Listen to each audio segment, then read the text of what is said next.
بسم اللہ الرحمن الرحیم۔ السلام علیکم، ہمارے چینل پر خوش آمدید۔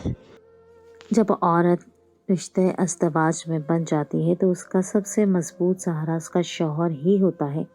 شوہر کی طرف سے دی گئی عزت اور مان ہی بیوی کی زندگی کی باقی فکروں سے آزاد کرتا ہے، لیکن شوہر کی وفات پر ایک اکیلی بیوہ عورت کو معاشرے والے لوٹ کا مال سمجھ لیتے ہیں۔ سادہ دل کی معصوم عورتیں ایسے مردوں کے ہاتھوں خوف کی زنجیروں میں جکڑ دی جاتی ہیں، جو پہلے تو ان کے ساتھ ہمدردی کا پہناوا پہن کر ملتے ہیں اور پھر وقت گزرنے کے ساتھ ساتھ اپنا اصل بھیڑیے سا روپ ظاہر کرتے ہیں۔ ایسے وحشی درندے دھیرے دھیرے اپنے پنجے گاڑ کر مضبوطی سے قدم جمانے کی کوشش کرتے ہیں۔ میرا شوہر میرا بہت خیال رکھتا تھا، اس کی طرف سے میری عزت اور مان نے مجھے لاپرواہ کر دیا تھا۔ میرا شوہر بہت لیے دیے رہنے والا انسان تھا، اس نے شادی کے بعد کبھی کسی چیز کی کمی نہیں ہونے دی تھی۔ ہمارا گھر چھوٹا سا تھا مگر سکون کی دولت سے بھرپور تھا۔ میرے شوہر ہر ماہ سبزیوں اور پھلوں کا ایک ڈھیر گھر میں لے آتے تھے، جس کی وجہ سے کبھی مجھے کھانے پینے میں کمی محسوس نہیں ہوتی تھی، مگر یہ سکون اور محبت کے لمحے اتنے مختصر ٹھہرے کہ وقت نے جلد ہی مجھے زمانے کی کڑی دھوپ سے گزارا، اور تب میں نے جانا کہ میرے شوہر کی موجودگی میرے لیے کسی نعمت سے کم نہیں۔ میری شادی کے بمشکل 5 سال بعد میرے شوہر کا نہ جانے کس پریشانی کی وجہ سے ہر وقت بی پی ہائی رہنے لگا۔ میں نے وجہ جاننے کی کوشش کی مگر وہ ہر بار میری بات کو ٹال دیا کرتے۔ حالانکہ میں لاپرواہ لڑکیوں کی طرح صرف اپنی خوشی اور آرام دیکھنے والی لڑکی بالکل نہ تھی۔ میں اپنے شوہر کے آرام و سکون کا بہت خیال رکھتی تھی۔ اس کے باوجود میرے شوہر نے کبھی مجھے اپنی زندگی کے بارے میں کوئی بات نہیں بتائی تھی، کیونکہ شادی کے بعد بھی میرے مزاج میں کوئی تبدیلی نہ آئی تھی۔ میں تھوڑی نہ سمجھ واقع ہوئی تھی۔ مجھے اپنی بڑی بہن کو ہر بات بتانے کی عادت تھی، اور میں اپنے گھر کی ہر بات کال کر کے بڑی بہن کے گوشگوار کرتی تھی۔ حالانکہ وہ سب باتیں بے ضرر سی ہوتی تھی، مگر میرے شوہر کو یہ بات بہت ناپسند تھی۔ وہ کچھ عرصہ تو مجھے ٹوکتے رہے، گھر کی ہر بات کسی تیسرے کو بتانے سے منع کرتے رہے۔ میں باز نہ آئی تو وہ اپنی ہر بات مجھ سے چھپانے لگا۔ میرے شوہر کا مزاج ایسا تھا کہ وہ اپنی ذاتیات کو خود تک محدود رکھنے والا انسان تھا۔ میری سعادت سے وہ اکثر خائف نظر آتے تھے، مجھ سے اپنی ہر بات چھپا کر رکھتے۔ مسلسل تھکن اور پریشانی کا شکار رہ کر ایک روز وہ اچانک بلڈ پریشر ہائی ہو جانے پر اس دنیا کو خیر بات کہہ گئے۔ مجھ پر قیامت ٹوٹ پڑی تھی۔ میں جوان اور بے حد خوبصورت لڑکی تھی۔ میرے ماں باپ حیات نہ تھے، 2 بڑے بھائی اور ایک بڑی بہن تھی جو اپنے گھروں میں خوش رہ رہے تھے۔ میں نے شادی کے بعد بھائیوں کے گھر ایک رات کے لیے بھی کبھی قیام نہیں کیا تھا۔ میں دن میں ملنے جاتی اور واپس لوٹ آتی تھی، کیونکہ بھائی سفید پوش تھے، ان کی آمدن بس گزارے جتنی تھی۔ میں ان پر کبھی بوجھ نہیں بننا چاہتی تھی، مگر شوہر کی اچانک وفات کے بعد میں بالکل اکیلی رہ گئی تھی۔ میری اولاد بھی نہیں تھی۔ بھائیوں نے کل خوانی تک گھر سنبھالا اور پھر واپسی کے لیے تیاری باندھ لی۔ میں اکیلے پن کا سوچ کر ہی گھبرا اٹھی تھی۔ میری خوبصورتی کی وجہ سے مجھے اکثر خود کو بہت بچا بچا کر رکھنا پڑتا تھا، اور پھر اب تو میں بیوہ ہو چکی تھی۔ میں نے گھبرا کر بھائیوں کے ساتھ جانے کی بات کی تو وہ دونوں بھابیاں الٹا مجھے سمجھانے لگیں کہ اگر تم ہمارے ساتھ چلی جاؤ گی تو شوہر سے یہ ملا گھر تمہارے ہاتھ سے چلا جائے گا۔ میرے بھائیوں کو بھی خوف تھا کہ میرے شوہر کے خاندان کے لوگ مجھ سے یہ گھر اور سامان چھین لیں گے۔ ہم غریب لوگ تھے، مجھے صرف تحفظ چاہیے تھا، جبکہ میرے بھائی میرے لیے لالچ میں آ گئے تھے۔ وہ مجھے سمجھانے لگے کہ کچھ عرصہ اس گھر میں رہ کر اپنے قدم مضبوط کروں اور پھر چاہے یہ گھر وغیرہ بیچ کر ان کے پاس چلی جاؤں۔ اب سوچتی ہوں کہ کاش تب بھائیوں کی بات تو میں آنے کی بجائے انکار کر دیتی اور ضد کر کے ہی صحیح لیکن ان کے ساتھ ہی چلی جاتی۔ اس دن میں بھائیوں کی بات پر خاموش ہو گئی۔ وہ دونوں مجھے سمجھا بجھا کر اپنی بیوی بچوں سمیت واپس لوٹ گئے۔ اب میں گھر میں اکیلی رہ گئی۔ کچھ عرصہ گھر میں جان پہچان کے لوگوں کا آنا جانا لگا رہا، پھر کچھ دن بعد مجھے مجمع چھٹ گیا اور میں گھر میں اکیلی رہ گئی۔ گھر میں کھانے پینے اور ضرورت کا دوسرا سامان موجود تھا، مجھے اس کی فکر نہ تھی، مگر آخر سامان بھی کب تک موجود رہتا۔ میں بولائی سی گھر میں گھومتی رہتی تھی۔ تعلیم میری بہت اچھی تو نہ تھی، مگر اتنا ضرور تھا کہ میں کہیں نوکری ضرور کر سکتی تھی۔ اپنا پیٹ پالنے کے لیے عدت پوری ہوتے ہی گھر سے باہر قدم رکھا تو چند مہینوں میں مجھ پر حیرتوں کے پہاڑ ٹوٹ پڑے۔ دنیا میں جہاں اچھے لوگ تھے وہاں ایسے مرد بھی ملے جن کی نظریں میرے وجود کی آر پار ہوتی تھی اور مجھے بیوہ جان کر مجھ سے غلط تعلق قائم کرنے کی دعوت دینے لگتے تھے۔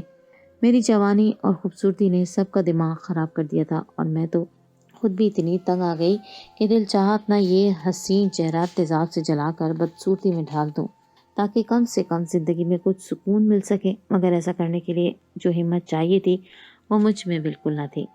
عدت کے دوران ہی گھر کا راشن ختم پڑنے لگا۔ میرے پاس کچھ پیسے موجود تھے مگر بازار جا کر خریداری کرنے کا مسئلہ درپیش تھا۔ میں کبھی بازار نہیں جاتی تھی، اس لیے مجھے ان چیزوں کی کچھ سمجھ نہ تھی۔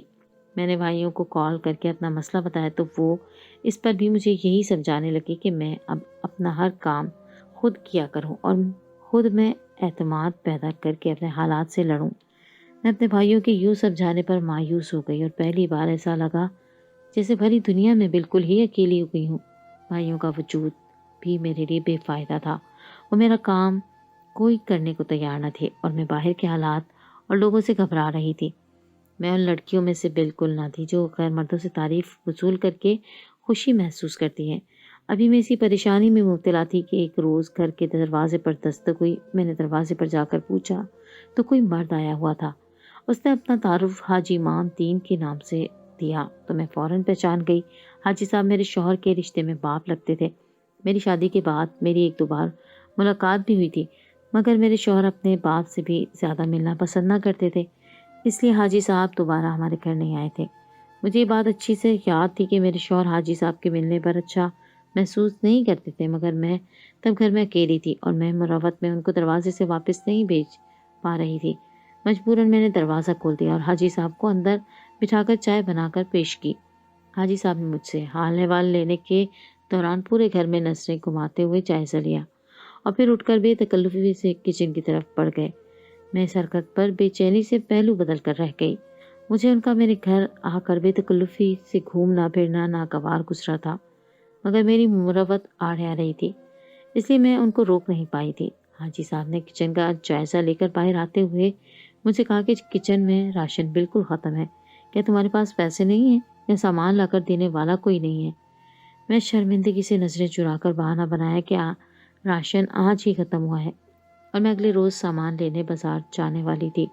میری بات پر حاجی صاحب مسکرائے اور بولے کہ فکر مت کرو، تم میرے بیٹے کی بیوہ ہو اور اس رشتے سے میرے بھی ذمہ داری بنتی ہے۔ جو معاملات بگڑے اس میں کسی کا قصور نہیں، تمہارا میرے بیٹے سے رشتہ ہے اور اس نسبت سے تمہارا خیال رکھنا ہماری بھی ذمہ داری ہے۔ پھر وہ مجھ سے انتظار کرنے کا بول کر گھر سے چلے گئے۔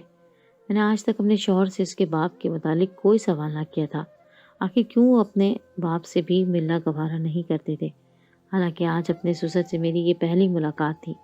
شادی کے پہلے دن سے ہم الگ گھر میں رہ رہے تھے۔ میں الجھی ہوئی سی دروازہ بند کر کے مغرب کی نماز پڑھنے چلی گئی۔ میں نماز پڑھ کر فارغ ہوئی تھی کہ دروازے پر پھر سے دستک ہونے لگی۔ میں نے جا کر دروازہ کھولا تو سامنے دیکھ کر حیرت سے میری آنکھیں پھٹنے والی ہو گئیں، کیونکہ سامنے حاجی صاحب کسی رکشہ کے ساتھ کھڑے تھے اور رکشہ راشن اور ضرورت کے سامان سے بھرا ہوا تھا۔ حاجی صاحب نے وہ پورا سامان میرے گھر میں لا کر رکھ دیا اور مجھ سے بار بار بولنے لگے کہ وہ اب سے میری ساری ذمہ داری خود اٹھائیں گے اور مجھے بھی کچھ ضرورت ہو تو ان کو بتاؤں۔ میں ان کی شکر گزار تھی۔ میرے بھائیوں نے بھی میرا اتنا خیال نہیں رکھا تھا جیسے وہ میری ذمہ داری اٹھا رہے تھے۔ میری ضد کے باوجود حاجی صاحب نے مجھ سے اس سامان کا 1 روپیہ بھی نہیں لیا تھا اور سامان بھی میری ضرورت سے کہیں بڑھ کر تھا، مگر ان کی باتیں مجھے بہت عجیب سی لگ رہی تھی۔ وہ بار بار مجھے سمجھا رہے تھے کہ اب تمہارا دنیا میں کوئی اپنا اور پرخلوص رشتہ نہیں ہے، تم جوان ہو اور دنیا تمہارا استعمال کرنے کا کوئی موقع ہاتھ سے نہیں جانے دے گی، اس لیے بہتر ہے کہ اب تم مجھے اپنا ہی سمجھو اور اپنی پریشانی مجھ سے کہہ دیا کرو، میں تمہیں کبھی مایوس نہیں کروں گا، وغیرہ وغیرہ۔ اس قسم کی باتیں سن کر مجھے عجیب لگ رہا تھا، مگر میں مجبوراً خاموشی سے سر ہلاتی رہتی۔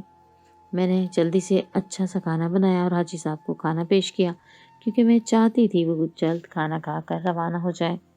رات ہو رہی تھی اور میں یہی سوچ رہی کر گھبرا رہی تھی کہ اگر حاجی صاحب رات ہو جائے پر رک گئے تو میں کیا کروں گی۔ میں ایک بیوہ عورت تھی۔ ایک غیر اور نامحرم مرد کا میرے گھر میں موجود ہونا محلے والوں کے سامنے میرا کردار مشکوک بنا سکتا تھا۔ سب جانتے تھے کہ میرے شوہر کا اپنے گھر والوں سے کوئی خاص تعلق نہ تھا۔ حاجی صاحب کی موجودگی پر لوگ میرے کردار پر بات کر سکتے تھے، خواہ وہ میرے سسر ہی کیوں نہ ہوتے۔ میں نے کھانا کھایا تو حاجی صاحب کھانا کھانے کے دوران بھی ویسی ہی باتیں دہراتے رہے، اور پھر کھانا کھانے کے بعد اٹھ کھڑے ہوئے۔ جانے سے پہلے بھی مجھے بار بار ہدایت دی اور اپنا فون نمبر مجھے دے کر چلے گئے۔ میں نے شکر کا سانس بھرا۔ میرا کچن پھر سے بھر چکا تھا۔ میرے دل میں حاجی صاحب کے لیے قدر پڑ گئی تھی۔ پورا مہینہ میرا سکون سے گزرا تھا۔ آئے گئے مہمانوں کو بھی میں نے اچھا کھانا پینا دیا تھا۔ مجھے گھر سے باہر جانے کی ضرورت محسوس نہ ہوئی تھی۔ بھائیوں نے کال کر کے جھوٹے منہ پوچھا تو میں نے حاجی صاحب کی مہربانیاں گنوا دی۔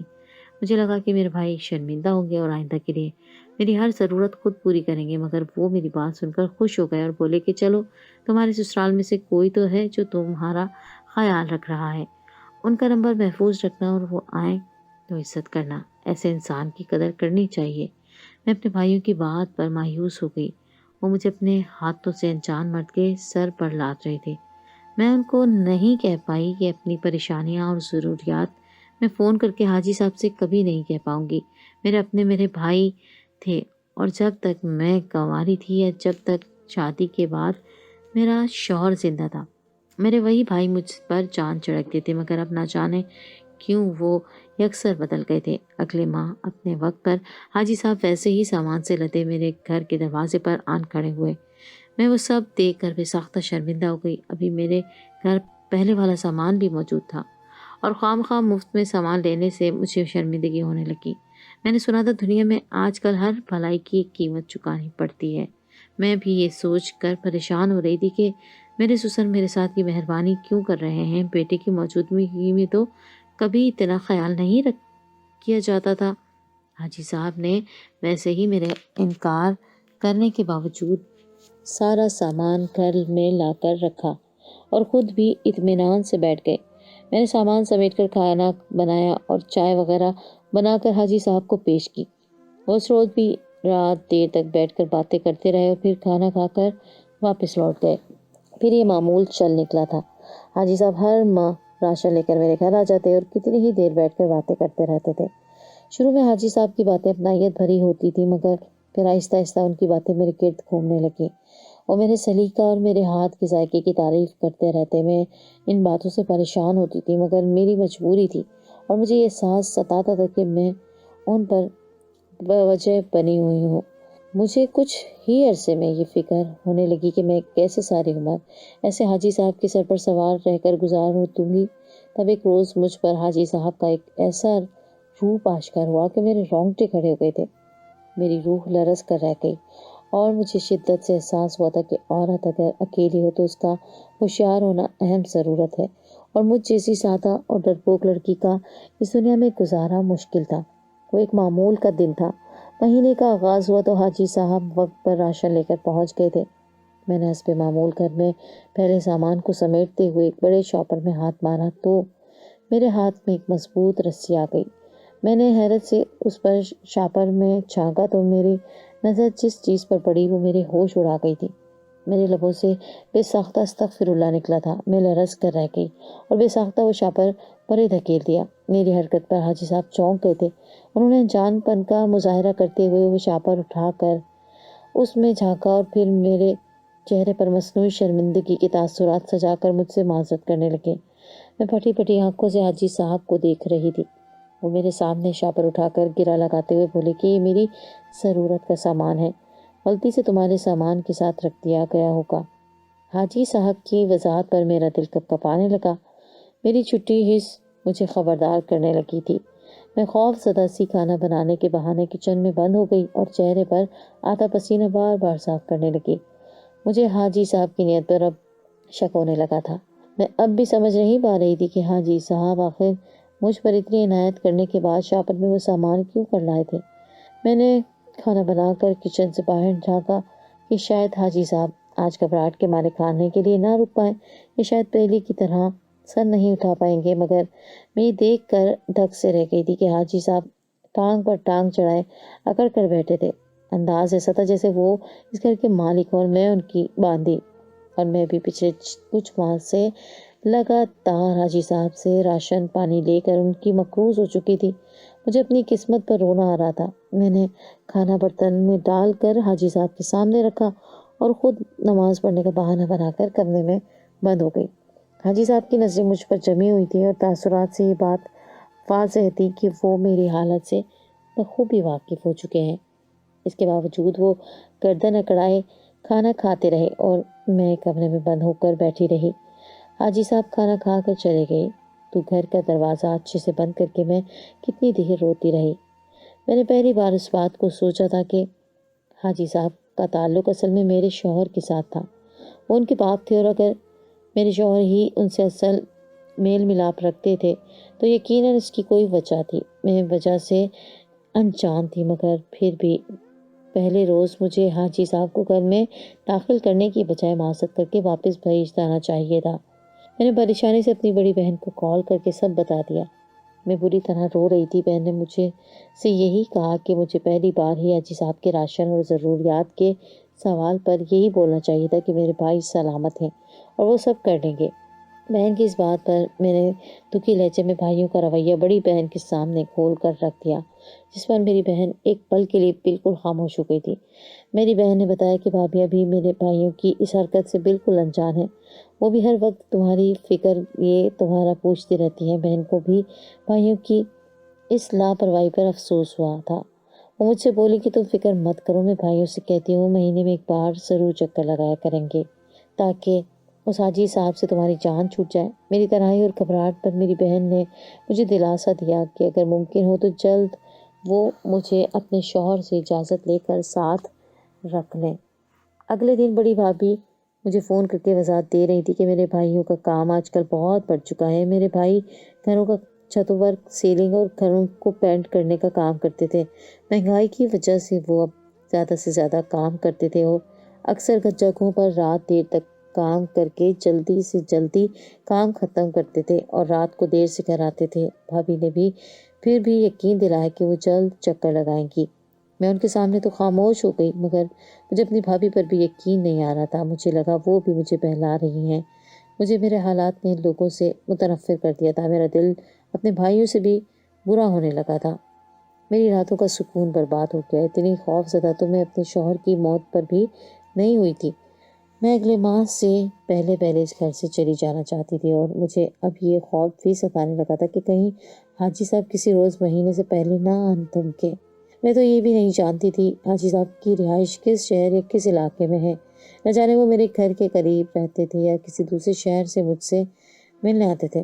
میرا خوف چند دنوں میں ہی سچ کا روپ دھارا میرے سامنے آ گیا تھا۔ سردیوں کی آمد تھی۔ سر شام لوگ اپنے گھروں میں بند ہو گئے تھے۔ میں نے کھانا کھا کر عشاء کی نماز پڑھی اور کچن کا سامان سمیٹنے لگی۔ اس وقت دروازے پر اچانک دستک ہونے لگی۔ میں رات کے وقت دروازے پر اچانک ہونے والی دستک پر پہلے تو ڈر گئی کہ اس وقت نہ جانے کون آیا، مگر پھر مجھے اپنے بھائیوں کا خیال آیا کہ یقیناً وہ رات کو فارغ ہونے پر مجھ سے ملنے آئے ہوں گے۔ میں پرجوش سی دروازے پر پہنچی اور جلد بازی میں بنا سوال کیے دروازہ کھول دیا، مگر اپنے سامنے حاجی صاحب کو دیکھ کر میرے اوسان ختم ہو گئے تھے۔ حاجی صاحب میرے یوں دروازہ کھولنے پر مسکرانے لگے اور بولے کہ لگتا ہے تم کسی کا انتظار کر رہی تھی، رات کے وقت تمہارے پاس بھلا کون آ سکتا ہے۔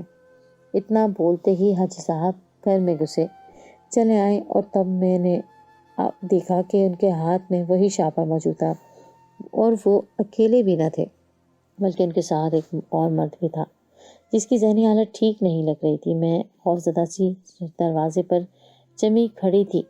حاجی صاحب کو کسی انجان پاگل شخص کے ساتھ اپنے گھر میں گھستا دیکھ کر میری حالت ایسی ہو چکی تھی کہ جیسے میرا سارا خون خشک ہو چکا ہو اور روح بس پرواز کرنے ہی والی ہو۔ مجھے وہیں جمع دیکھ کر حاجی صاحب بولے کہ دروازہ بند کر کے اندر آ جاؤ، میں بس بات کرنے آیا ہوں۔ مجھے ان پر یقین نہیں آ رہا تھا، مگر میں نے گلی میں جھانکا تو گلی بالکل سنسان پڑی تھی۔ میں نے دروازہ بس ہلکا سا بند کیا اور احتیاطاً کنڈی نہیں لگائی تھی۔ میں رستے کانپتے ہمت کر کے ان کے سامنے جا بیٹھی۔ حاجی صاحب نے میرے بیٹھتے ہی اپنی بات کا آغاز کیا اور مجھے اپنے آنے کی وجہ بتائی، جسے سن کر میرے اعصاب کو شدید جھٹکا لگا تھا۔ حاجی صاحب نے میرے سامنے وہ شاپر رکھا اور بولے کہ یا تم خاموشی سے میرا مطالبہ مان جاؤ یا پھر میں ان سب چیزوں کا استعمال کروں۔ میں ایسی چیزوں کا عادی ہوں اور مجھے اچھا انسان بالکل مت سمجھنا۔ میں اسی لالچ میں تمہارا خیال رکھتا رہا اور تم پر پیسہ پانی کی طرح بہایا۔ اب میں اپنا پیسہ وصول کرنا چاہتا ہوں۔ میں نے حاجی صاحب کی بات پر خوف زدہ نظروں سے اس شاپر کو دیکھا جس میں اس روز میں نے رسی ہاتھ لگنے پر جھانکا تھا، اور ایک نوکیلا چمکتا چاقو اور ایک بلیڈوں سے بھری موٹی چین تھی۔ میں وہ سامان دیکھ کر خوف سے ساکت ہو گئی تھی، اور اس وقت بھی میرا کچھ ایسا ہی حال ہو رہا تھا۔ مجھے اب سمجھ آ رہا تھا کہ اس روز حاجی صاحب نے مجھے جان بوجھ کر وہ سامان دکھا کر دھمکایا تھا تاکہ میں ان سے ڈر کر رہوں۔ میرا پورا وجود پسینے میں نہا چکا تھا۔ وہ سب دیکھ کر میں حاجی صاحب کا مطالبہ مان لینے پر مجبور ہو رہی تھی، مگر اس سے پہلے کہ میں ہاں کہتی گھر کا دروازہ کھلا اور میرے بھائی بھابھیاں اور بہن گھر میں داخل ہوئے۔ میں انہیں دیکھ کر ایک دم جی اٹھی تھی، جبکہ حاجی صاحب اچانک ان سب کو سامنے پا کر گھبرا گئے اور جلدی سے وہ شاپر اٹھا کر چھپا لیا۔ میری بھابھی نے مجھ سے ملتے ہوئے اپنی اچانک آمد کی وضاحت کر دی کہ میرے بھائی دن بھر مصروف رہتے ہیں اور وقت نہیں نکال پاتے، اس لیے وہ لوگ رات کو ہی مجھ سے ملنے آئے تھے۔ اسی وقت سب کی نظر حاجی صاحب اور ان کے ساتھ بیٹھے پاگل شخص پر پڑی۔ میرے بھائی یوں رات کے وقت اکیلے گھر میں دو انجان مرد دیکھ کر ٹھٹک گئے تھے۔ میں نے اپنے بھائی کو متعارف کروایا کہ یہ وہی حاجی مام بخش ہے جو میرے مرحوم شوہر کا رشتے میں میرے سسر لگتے ہیں، اور آج اچانک رات کے وقت اس نفسیاتی مریض کے ساتھ کیسے اور کیوں آ گیا میں نہیں جانتی۔ میں نے حاجی صاحب کو نفرت بھری نگاہ سے دیکھ کر بات بنائی۔ میں حاجی صاحب کے پاس جو خطرناک سامان دیکھ چکی تھی اس پر میرا دل ڈر گیا تھا۔ مجھے خوف محسوس ہوا کہ اگر میرے بھائیوں کو سچ بتا دیا تو شاید وہیں جھگڑا شروع ہو جاتا اور وہ دونوں میرے بھائیوں کو نقصان پہنچاتے۔ میرے نقصان کے خوف سے تب خاموش رہی، اور حاجی صاحب بھی چالاکی کا مظاہرہ کرتے ہوئے وہاں سے اپنے دوست کو لے کر چلے گئے، مگر جاتے جاتے مجھے آہستگی سے دھمکا کر گئی کہ میں اپنی زبان بند رکھوں، ورنہ میں جان چکی ہوں کہ وہ کتنا خطرناک انسان ہے اور کسی کا بھی قتل کر سکتا ہے۔ حاجی صاحب کے جاتے ہی میں اپنی بہن کے گلے لگ کر بری طرح رونے لگی۔ میرا وجود خوف سے کانپ رہا تھا اور رنگت بالکل سفید پڑ رہی تھی۔ سب میری اس حالت پر چونک گئے اور پریشانی سے مجھے بٹھا کر پانی پلایا۔ میرے حواس قدرے بحال ہوئے تو بڑی بھابھی نے مجھ سے سوال کیا کہ حاجی صاحب رات کے وقت میرے گھر کیوں آئے؟ اس سوال پر مجھے حاجی صاحب کی بتائی تفصیل یاد آ گئی۔ حاجی صاحب نے مجھے بتایا کہ وہ میرے شوہر ان کے سوتیلے بیٹے ہیں۔ میرے شوہر کی اپنے آبائی گاؤں میں بھی خاصی زمین ہے جس پر پھل اور سبزیاں لگتی ہیں۔ مزارے ان زمینوں کو سنبھالتے ہیں اور زمین زرخیز ہونے پر پھل اور سبزیاں منڈی میں بیچا جاتا ہے۔